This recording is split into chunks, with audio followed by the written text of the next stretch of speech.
Hello student, आज हम बात करते हैं क्लास 9 का आपका फर्स्ट चैप्टर चल रहा है मैटर इन आवर सराउंडिंग। इसके अंदर हम पिछली क्लासों में पढ़ चुके हैं कि मैटर की अवस्था को कैसे चेंज किया जाता है। ठीक, आज हम बात करेंगे effect of temperature change on state, यानी कि अवस्था परिवर्तन करने में जो ताप है उसका क्या प्रभाव पड़ता है उसके बारे में हम जानेंगे। ओके, ऑन साइन, ये साइन जो होता है यदि तीर के ऊपर जो ये होता है ग्रेटर, यानी कि बढ़ा हुआ कैसा होता है ग्रेटर का साइन। यदि on the sign temperature of solid, यदि जो सॉलिड में टेम्परेचर को जो टेम्परेचर क्या कर दिया जाए बढ़ा दिया जाए, ये साइन कैसा होगा इंक्रीज का, किसका इंक्रीज का। ठीक, एक मिनट इन साइनों के बारे में जान लो जो मैंने यूज़ किए हैं। ये वाला साइन यहाँ पर आप देखोगे वे होगा इंक्रीज का, किसका इंक्रीज का। ये वाला साइन होगा डिक्रीज का, किसका डिक्रीज का। ये वाला साइन ऊपर की तरफ है तो इंक्रीज का, नीचे की तरफ है तो डिक्रीज का। अब समझ में आया। अब बात करते हैं हम इनकी, जो मैंने ये दो साइन प्रयोग किए हैं आज इनके बारे में यहाँ देखते हैं। ठीक, यहाँ देखो ऑन, ये साइन है टेम्परेचर ऑफ सॉलिड, यदि सॉलिडों में जो टेम्परेचर को क्या किया जाए बढ़ाया जाए, इंक्रीज क्या किया जाए इंक्रीज किया जाए, तो जो काइनेटिक एनर्जी होगी ऑफ पार्टिकल भी क्या हो जाएगी इंक्रीज। सॉलिड के जो पार्टिकल होंगे, जो सॉलिड के जो पार्टिकल होंगे उनकी जो क्या हो जाएगी काइनेटिक एनर्जी इंक्रीज हो जाएगी। कैसे हो जाएगी इंक्रीज हो जाएगी। और मेल्टिंग पॉइंट, मेल्टिंग क्या हो जाएगा उसमें स्टार्ट हो जाएगा। कल हमने बात करी, जैसे इसमें एक चीज़ देखो, इसे ये आपका सॉलिड था, क्या था यहाँ पर यहीं समझो सॉलिड है, क्या है सॉलिड को मैंने क्या किया टेम्परेचर पर गर्म किया तो ये किस में आएगा लिक्विड में। सॉलिड है टेम्परेचर दिया लिक्विड में बदल गया, तो क्या हुआ यहाँ पर जो प्रक्रिया हुई क्या कहलाएगी मेल्टिंग। क्या कहलाती है मेल्टिंग। ये प्रक्रिया पता है ना, पिछली क्लास यदि आपने देखी है वीडियो तो ये आपको पता होगा। पिछली क्लासों को देखते रहें तो ये समझ में आगे की क्लास आती रहेंगी आपके में। ठीक, तो जो सॉलिड था उसे जब क्या टेम्परेचर दिया तो ये लिक्विड में बदल गया, यानी कि टेम्परेचर क्या किया बढ़ाया, क्या किया बढ़ाया। जो सॉलिड के पार्टिकल थे, सॉलिड के पार्टिकलों के पास क्या आएगी काइनेटिक एनर्जी, काइनेटिक एनर्जी आई। वे कैसी होगी उनकी काइनेटिक एनर्जी पे बहुत पहले धीमे गति कर रहे हैं, अब कैसे फास्ट गति करने लगे। जब मैंने गर्म करना शुरू किया तो वे कैसे करने के लगे फास्ट गति करने लगे। और वे क्या हो जाएगी उसकी स्टार्ट मेल्टिंग स्टार्ट हो जाएगी। टेम्परेचर बढ़ाने से उसकी मेल्टिंग पॉइंट जो मेल्टिंग है वो बढ़ जाएगी। इसमें आप एग्जांपल ले सकते हैं, जैसे आपने लोहा को जैसे आप टेम्परेचर बढ़ाते हैं तो उसका जो आकार है कैसा होता है फैलने लगता है, क्या होता है फैलने लगता है। तो उसके जो पार्टिकल होते हैं वे किस में आ जाते हैं काइनेटिक एनर्जी प्राप्त कर लेते हैं। ठीक, अब सेकंड देखते हैं। तो एनर्जी पॉइंट है, इसमें देखो सेकंड क्या है, देखिए energy supplied by heat overcome the force of attraction between particle.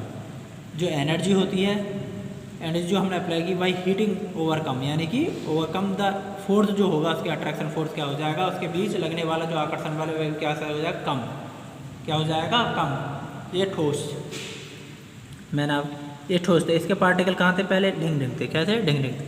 मैंने हीट दी, कैसे दी हीट दी। अब इसके पार्टिकल कहाँ हो गए दूर दूर। जब दूर दूर हो गए हीट देने से तो इसके जो फोर्स लगाने वाला था, जो इनके बीच अट्रैक्शन जो फोर्स था वह क्या हो गया कम, क्या हो गया कम। तो ये कहने जा रहा है जब हमने हीट दी तो उससे जो अट्रैक्शन था उसके बीच में जो अट्रैक्शन फोर्स था वह क्या होगा कम हो जाता है, क्या होता है ओवरकम, यानी कि कम हो जाता है। ठीक, समझ में आया। अब बात करते हैं मेल्टिंग पॉइंट यानी कि एमपी, इसकी मेल्टिंग पॉइंट एमपी। ठीक, एम थे क्या मेल्टिंग, पी थे क्या होता पॉइंट। इसमें मेल्टिंग पॉइंट हम कल क्लास में हमने देखे थे मेल्टिंग पॉइंट और बॉइलिंग पॉइंट। आज हम जानेंगे, ये परिभाषा हम पढ़ चुके हैं। जो मेल्टिंग पॉइंट ऑफ आइस कितना होता है, मेल्टिंग पॉइंट ऑफ आइस कितना होता है 0 डिग्री सेल्सियस, कितना होता है 0 डिग्री सेल्सियस। केल्विन में बात करेंगे तो केल्विन में आ जाएगा 273 केल्विन, कितना आ जाएगा 273 केल्विन। कल हमने मेल्टिंग पॉइंट और बॉइलिंग पॉइंट पढ़े थे, उसके यदि आइस की यदि आपसे क्या पूछा जाए मेल्टिंग पॉइंट पूछा जाए वह कितना हो जाएगा 0 डिग्री सेल्सियस और 273 केल्विन। ये मैंने कल भी बताया था आपको। यदि ईच प्योर सॉलिड, यानी कि जो जितने भी आपके प्योर सॉलिड होंगे उनकी क्या होगी एमपी कैसी होगी फिक्स्ड होगी, यानी कि मेल्टिंग पॉइंट क्या होगा उनका फिक्स्ड होगा। समझ आए।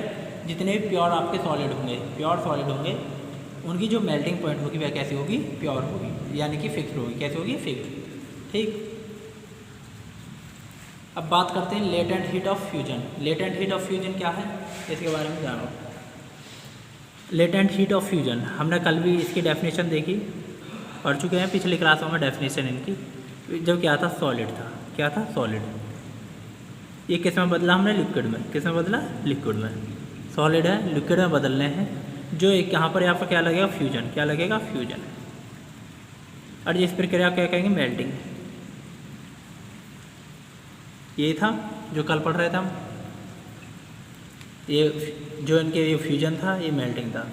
वह टेम्परेचर जिस पर जो पार्टिकल है, क्या जो पार्टिकल है वह क्या होना स्टार्ट हो जाए, मेल्ट होना हो जाए, यानी कि मेल्ट होना स्टार्ट हो जाए, तो वह पॉइंट क्या कहलाता है, उसका फ्यूजन। क्या कहलाता है, फ्यूजन। और जो जिस कारण उसकी जो अवस्था बदल रही है उसे लेटेंट माने होते हैं गुप्त ऊष्मा। लेटेंट हीट का मतलब मैंने गुप्त ऊष्मा, जो गुप्त ऊष्मा को यानी लेटेंट हीट का कार्य क्या हो, किसी की अवस्था में परिवर्तन करना। किसे, जब सॉलिड है तो लिक्विड में बदलना, लिक्विड है तो गैस में बदलना। तो वहाँ कौन सी ऊष्मा प्रयुक्त होगी, लेटेंट हीट। कौन सी, लेटेंट हीट। ठीक, जो लेटेंट हीट ऑफ फ्यूजन की, फ्यूजन आइस की कितनी होती है, लेटेंट हीट, ये जानिए। जो latent heat of fusion of ice की कितनी होती है, 3.34 गुणा 10⁵ जूल। 3.34 गुणा 10⁵ जूल। ठीक, चलिए यहाँ तक। अब बात करते हैं फ्रीजिंग की। किसकी, फ्रीजिंग। फ्रीजिंग क्या है, किसी भी चीज़ का जमना। ठीक, अब देखो ये सॉलिड था, सॉलिड से हम लिक्विड में गए, क्या गए, सॉलिड से लिक्विड में गए। जो लिक्विड में गए तो हमने क्या करा, मेल्टिंग, मेल्ट किया। क्या किया, मेल्ट किया। और जब हम यहाँ से कहते हैं सॉलिड से हमने लिक्विड प्राप्त करना हो, सॉलिड से लिक्विड प्राप्त करना हो, तो हम क्या करेंगे, फ्रीज। क्या करेंगे, फ्रीजिंग। इसे जमा देंगे। और यह कि जो सॉलिड से अब लिक्विड में आ रहे हैं, यानी कि लिक्विड से किस में आ रहे हैं, सॉलिड में। लिक्विड से किस में आ रहे हैं, सॉलिड में, तो क्या कहलाएगी, फ्रीजिंग। क्या कहलाएगी, फ्रीजिंग प्रक्रिया। यदि हम सॉलिड से किस में जा रहे हैं, लिक्विड में जा रहे हैं, तो क्या कहलाएगी, मेल्टिंग। क्या कहलाएगी, मेल्टिंग। जैसे मैं कल मैंने एग्जाम्पल दिया था आपको आइस का। किसका, आइस का। आइस के एग्जाम्पल के बारे में मैंने आपको कल बताया था। ठीक,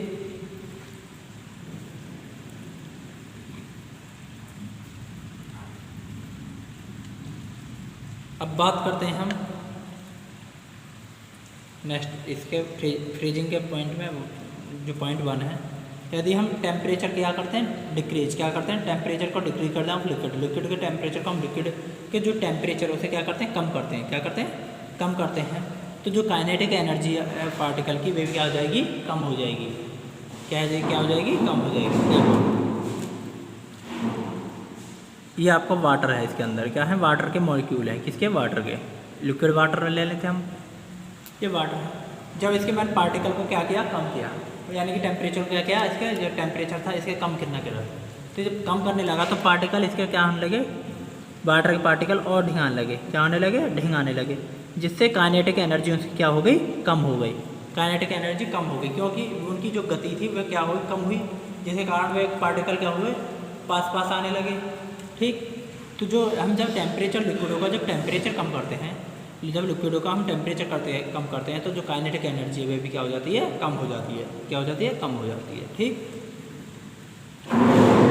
अब बात करते हैं जो अट्रैक्शन फोर्स है, pull of particle together liquid freezing. यानी कि जो क्या करेंगे, जब पार्टिकल जो अट्रैक्शन, जो पार्टिकल है लिक्विड के, उन्हें क्या करेगा, अट्रैक्ट करेगा, यानी कि अपनी तरफ खींचेगा।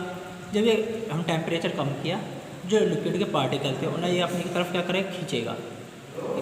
तो जो वे क्या होंगे, लिक्विड क्या हो जाए, फ्रीजिंग, यानी कि क्या हो जाएगा, उसका जमना स्टार्ट हो जाएगा। क्या हो जाएगा, जमना स्टार्ट हो जाएगा। जैसे आप पानी है, पानी को जब आप फ्रिज में रखते हैं, जो फ्रीज में जब उसमें जो फ्रीजिंग करते हैं, तो वे उसके जो पार्टिकल हैं, जब उसमें गैस यानी कि जब अपनी ओर खींचते हैं, क्या करते हैं, जब वे पार्टिकलों को इसमें अट्रैक्शन फोर्स जो अपनी तरफ खींचेगा, तो पार्टिकल उसके एक जगह इकट्ठा होंगे, जिससे वे किस में बदल जाएंगे, सॉलिड में बदल जाता है, यानी कि आइस में बदल जाएगा पानी, यानी कि आइस क्या होगी, ठोस में, यानी सॉलिड में प्रक्रिया में कंप्लीट हो जाएगी। ठीक, समझ में आया, यहाँ तक क्लियर।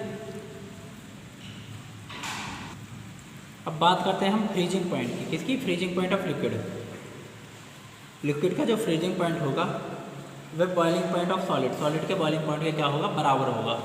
जो लिक्विड का जो पीटी क्या होता है, पॉइंट, पीटी क्या है मतलब पॉइंट, ठीक, पीटी यहाँ का मतलब यहाँ क्या है, पॉइंट है, ठीक, पॉइंट। जो फ्रीजिंग पॉइंट है ऑफ लिक्विड का वह किसके बराबर होगा, सॉलिड के मेल्टिंग पॉइंट के बराबर, किसके बराबर, मेल्टिंग पॉइंट के बराबर। अब बात करते हैं बॉइलिंग पॉइंट की, यानी कि बीपी, ठीक। बॉइलिंग पॉइंट के बारे में हम बात करते हैं। जो वाटर का वो बॉइलिंग पॉइंट होता है, बॉइलिंग पॉइंट क्या होता है, यहाँ पर पानी किसमें उबलना स्टार्ट हो जाए, क्या होगा, उबलना स्टार्ट हो जाए, उसका क्या कहलाएगा, बॉइलिंग पॉइंट। जो बॉइलिंग पॉइंट ऑफ वाटर कितना होता है, 100 डिग्री सेल्सियस, कितना होता है, 100 डिग्री सेल्सियस। इसे केल्विन में बदलें, केल्विन में बदलने के लिए मैंने बताया कि सेल्सियस में जो 273 जोड़ दो, इसमें क्या करते हैं, 273 जोड़ेंगे तो कितना हो जाएगा, 373, 100 में 273 जोड़ने पर कितना हो जाएगा, 373, ठीक, क्लियर। अब latent heat of vaporization, vaporization क्या होता है, वेपराइजेशन मैंने कल बताया, जो लिक्विड है उसे गैस में बदलना ही क्या कहलाता है, वेपराइजेशन, क्या कहलाता है, वेपराइजेशन। और जो उस प्रक्रिया को बदलेगी वह क्या कहलाएगी, वह प्रक्रिया वेपराइजेशन। इनके साथ मैंने लेटेंट हीट ऑफ वेपराइजेशन के बारे में समझा। ये आपका सॉलिड था, ये आपका लिक्विड आया, ठीक। इसका ये इनका साइन का होता है, इससे हम इसे प्राप्त करते हैं, इससे हमें ये प्राप्त करते हैं। ये क्या होगी, गैस, क्या होगी, यहाँ पर गैस, जी। अब जब हमने यहाँ करी तो ये मेल्टिंग, इस प्रक्रिया क्या बोलेंगे, वेपराइजेशन, क्या बोलेंगे, वेपराइजेशन, क्या बोलेंगे, वेपराइजेशन। तो ये जो लिक्विड है, लिक्विड से हमें क्या प्राप्त है रही, गैस, लिक्विड से हमें गैस प्राप्त है रही, अवस्था परिवर्तन है रही, लिक्विड से गैस में अवस्था परिवर्तन हुई, अवस्था परिवर्तन हुई तो उस प्रक्रिया में जो वेपराइजेशन, जो इस प्रक्रिया क्या बोलेंगे, वेपराइजेशन, लिक्विड से गैस में परिवर्तन है, लिक्विड से किस में, गैस में परिवर्तन है, तो उसी अवस्था क्या बोलेंगे, वेपराइजेशन। इस प्रक्रिया को, इस जो फेनोमिना है, जो इसे फेनोमिना, इस फेनोमिना क्या बोलेंगे, वेपराइजेशन। लेटेंट हीट मैंने बता दी, लेटेंट हीट का मतलब वही होगा जो यदि ये अवस्था बदलेगी तो वहाँ कौन सी, जब अवस्था बदले तो वहाँ कौन सी होगी, लेटेंट हीट, कौन सी होगी, लेटेंट हीट। अब किसकी हो जाएगी लेटेंट हीट, गैस की लेटेंट हीट, यानी कि अब किसकी, वेपराइजेशन जो कह रहे हो तो ये गैस की अवस्था में जो वो है रहा उसे क्या बोलेंगे, गैस की वेपराइजेशन जो हुआ है लिक्विड से गैस में, इसकी जो अवस्था में परिवर्तन हुआ है इसे बोलेंगे latent heat of vaporization, latent heat of vaporization. Clear है यहाँ तक, ठीक। यहाँ तक अपनी कॉपी में नोट करना है। यदि कोई समस्या है तो आप पूछने आ सकते हैं स्कूल में। यदि कोई दिक्कत आ रही है इसे यहाँ तक कॉपी बनाते रहें, नोट करते रहें। आपके एग्ज़ाम जल्दी ही होने वाले हैं तो उनकी भी तैयारी रखें, ठीक, ओके।